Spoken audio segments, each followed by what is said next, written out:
This may have happened to you before with your garage door. It's open, but it's stuck in the open position and you can't get it down. What's happened? Well, I've asked my friend Adam Greer from Easy Lift Garage Doors and More to join me here on the program to tell us what's going on with that. Hey, Adam, how are you? I'm doing great. Thanks for having me again. It's always a pleasure. Yeah, thank you for being here. We've talked about this before, and it happens. This is a common thing. You're called out to someone's home because their garage door is stuck open. What's happening here? Lots of things could be involved with that. And it is definitely one of the most common calls. I can't get my door shut. Mm. Simple solution, it's just your sensors aren't aligned, the opener's reacting, and it won't close if the sensors aren't functioning. So that one's easy, and we can usually walk people through that process over the phone to confirm that that's the problem. That one, no big deal, no safety issue, nobody gets hurt. Just align them and go close the door. What do you do though? Sensors are good, and that door is legitimately stuck open. One of could be any number of things.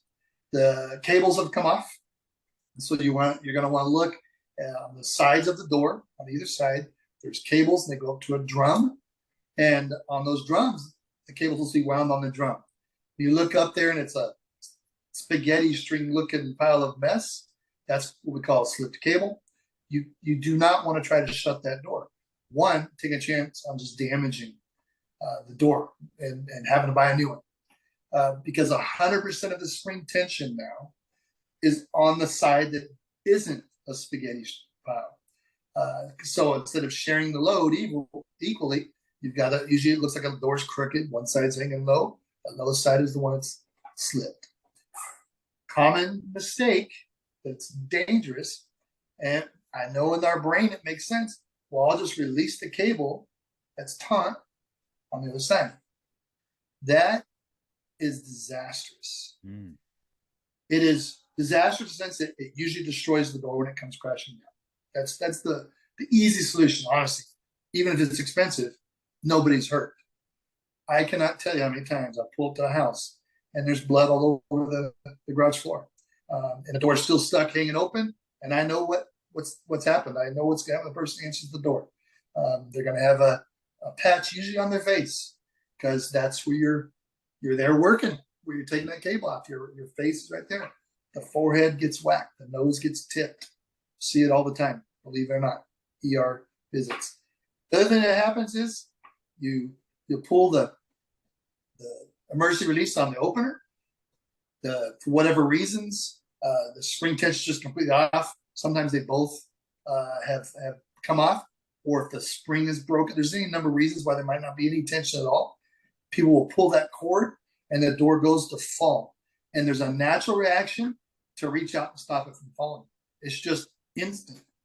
Problem is, your fingertips get stuck in the seams. It happens all the time. And when that happens, you no longer have fingertips. Yeah, we see that. So it's dangerous. What do you do when your door's stuck? Nothing. Call a professional. Get someone out there that can help you through this. At minimum, somebody will over the phone have you look at a couple things, make sure it isn't dangerous. If it's just that the opener is malfunctioning, once we've diagnosed that everything seems safe, pull the string, shut it manually. But don't do it till you've confirmed that it's safe.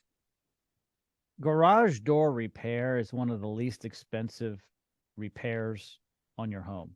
It's not like a roof repair or air conditioning or plumbing or electrical. Why do you try to do it yourself? It's extremely dangerous. You're going to spend a lot more money with the emergency room bill, not to mention maybe some missing parts. And we're not trying to be dramatic here. It's really true. Yeah.